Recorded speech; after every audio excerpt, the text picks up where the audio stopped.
Hello friends, Dhamus kitchen and vlog પર તમારું સ્વાગત છે. મિત્રો, આજે લીલી મકાઈની એકદમ નવી વાનગી બનાવીશું. જે એક વખત બનાવી લીધી તો હંમેશને માટે મકાઈમાંથી આ વાનગી બનાવવાનું પસંદ કરશો. તો ચાલો ઝડપથી બનાવવાની રીત જોઈ લઈએ. આજની ટેસ્ટી રેસિપી બનાવવા માટે આપણે સૌથી પહેલાં ફ્રેશ લીલી મકાઈ લઈશું. બજારમાં બારેમાસ સરસ કૂણી ફ્રેશ લીલી મકાઈ મળતી હોય છે. શિયાળો, ઉનાળો કે ચોમાસું હોય, આ રેસીપી તમને હર હંમેશ ખાવાની મજા પડે એવી સ્વાદિષ્ટ બને છે. એકદમ યુનિક અને સાવ અલગ. મકાઈ આપણે એકદમ ફ્રેશ કૂણા દાણાવાળી લેવાની અને મકાઈ ઉપરના પાન રેસાને આપણે દૂર કરી લઈએ. એક વખત સરસ રીતે ધોઈ લઈએ. મકાઈ ઉપર ઓલરેડી પાન તો હોય જ છે, છતાંય આપણે એક વખત ધોઈ અને ચોખ્ખી કરી લઈએ. ત્યાર પછી આ રીતે એક ખમણી લઈશું અને મકાઈને બે ભાગમાં વહેંચી લઈશું. હવે મકાઈને આપણે ખમણી લેવાની છે. જુઓ, આ રીતે મકાઈને જો ખમણવી ન હોય તો તમે મકાઈના દાણાને મિક્સચરમાં ક્રશ કરી શકો છો. પણ ક્રશ કરતી વખતે બારીક પેસ્ટ ન બને અને આ રીતે થોડા ચંક્સ રહે એ રીતે તમારે ક્રશ કરી લેવાની. ત્યાર પછી ખમણીને તૈયાર કરેલી મકાઈને એક બાઉલમાં ટ્રાન્સફર કરી લઈએ. અત્યારે આપણે એક મીડિયમ સાઇઝની મકાઈને ખમણી લીધી છે. તમારે રેસિપી વધારે બનાવવી હોય તો એ પ્રમાણમાં મકાઈને ખમણીને તૈયાર કરી લેવાની. માપ પ્રમાણે જોઈએ તો એક મકાઈથી એક વ્યક્તિને આરામથી થઈ શકે એટલો નાસ્તો બને છે. હવે તૈયાર કરેલ મકાઈને આપણે સાઈડ પર મૂકીશું અને આજની રેસિપી માટે એક ટેસ્ટી મસાલો બનાવીશું. એના માટે એક ખાયણીમાં 3 થી 4 લસણની કળીઓ, એક લીલા મરચાંના ટુકડા અને આ બંનેને અધકચરું રહે એ રીતે આપણે ખાંડી લેવાના છે. પેસ્ટ તૈયાર થઈ જાય એટલે એને કટોરીમાં કાઢી લઈએ. જો તમે લસણ ન ખાતા હો તો તમારે માત્ર મરચાંને ખાંડી લેવાના, લસણને સ્કીપ કરી દેવાનું. આટલી તૈયારી કર્યા પછી આપણે હવે ગેસ તરફ જઈશું. ગેસ ઓન કરી ગેસ ઉપર એક પેન મૂકીશું. પેન થોડું ગરમ થાય એટલે એક નાના ચમચા જેટલું તેલ લઈશું. આજની રેસિપી બનાવવા માટે મેં અહીંયા શીંગ તેલનો ઉપયોગ કરેલો છે. તમારી પાસે શીંગ તેલ અવેલેબલ હોય તો એ ઉમેરવાનું, અથવા તો જો કોઈ પણ કુકિંગ ઓઇલ તમે વાપરતા હો એ લઈ લેવાનું.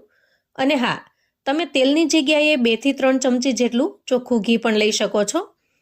હવે તેલ થોડું ગરમ થાય એટલે આપણે 1 ચમચી જેટલી રાઈ ઉમેરી દઈએ અને 1 ચમચી જેટલું જીરું ઉમેરીશું. રાઈ ફૂટી જાય એટલે આપણે તૈયાર કરેલી લસણ મરચાંની પેસ્ટ ઉમેરીશું અને સરસ રીતે મિક્સ કરી લઈશું. આ સમયે ગેસની ફ્લેમને ધીમી રાખીશું. હવે ઉમેરીશું થોડા મીઠા લીમડાના પાન. મીઠા લીમડાના પાનનો ટેસ્ટ આ રેસીપીમાં ખૂબ જ મસ્ત લાગે છે.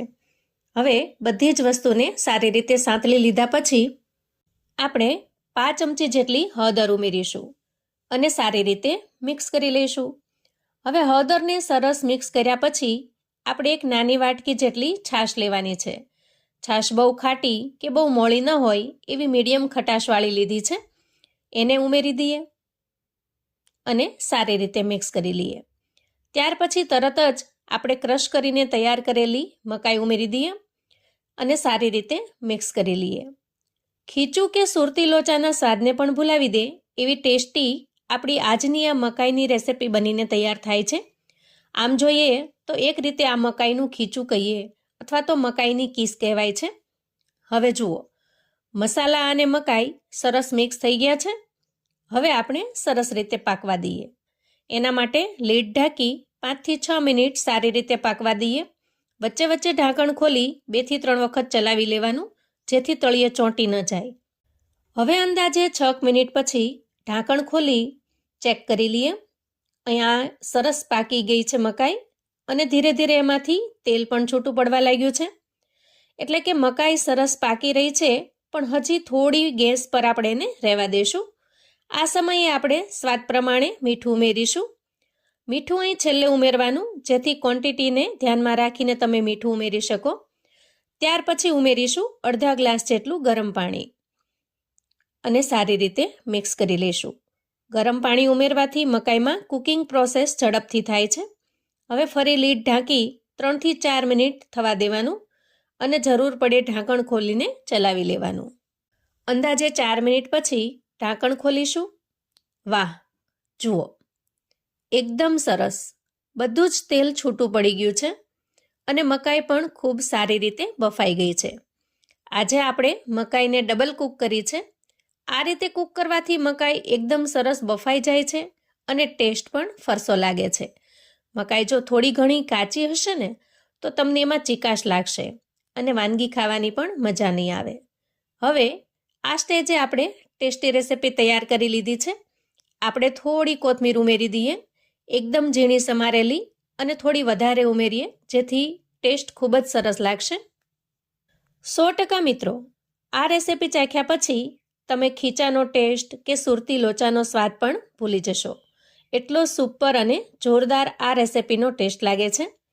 તો અહીં ગેસની ફ્લેમને કરીશું બંધ.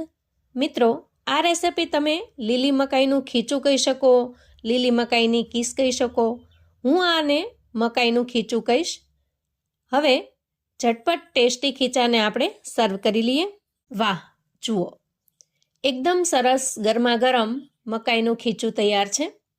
સવારે કે સાંજે નાસ્તામાં બાળકોને લંચ બોક્સમાં તમે આ બનાવીને આપી શકો છો. ખૂબ જ ટેસ્ટી અને ખૂબ જ હેલ્ધી એવી આ રેસીપી છે.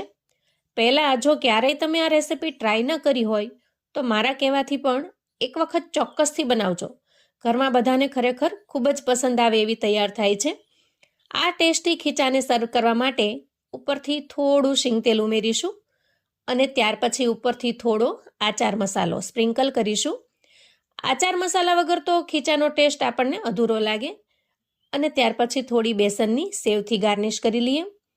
જો જોતાં જ ખાવાનું મન થઈ જાય એવું ટેસ્ટી ખીચું બન્યું છે. અને સાથે લઈશું થોડા તળેલા મરચાં. આજનું આ ખીચું બનાવવાની રીત સાવ સિમ્પલ અને સરળ છે. માત્ર 5 મિનિટમાં સિમ્પલ મસાલાથી ગજબનું ટેસ્ટી બને છે.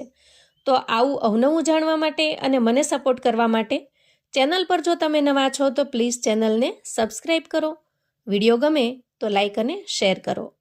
તમારા સગા સંબંધી મિત્રોને પણ આપણી આજની એકદમ ટેસ્ટી એવા મકાઈના ખીચાની રેસીપી ચોક્કસથી મોકલી આપજો, જેથી એ લોકો પણ બનાવીને તૈયાર કરી શકે, એન્જોય કરી શકે અને એના પરિવારને પીરસી શકે. કોમેન્ટમાં મને ચોક્કસથી જણાવજો મિત્રો કે આજની આ ટેસ્ટી એવા ખીચાની રેસીપી તમને કેવી લાગી છે. ફરી મળીશું એક નવી રેસીપી સાથે. ત્યાં સુધી આવજો મિત્રો.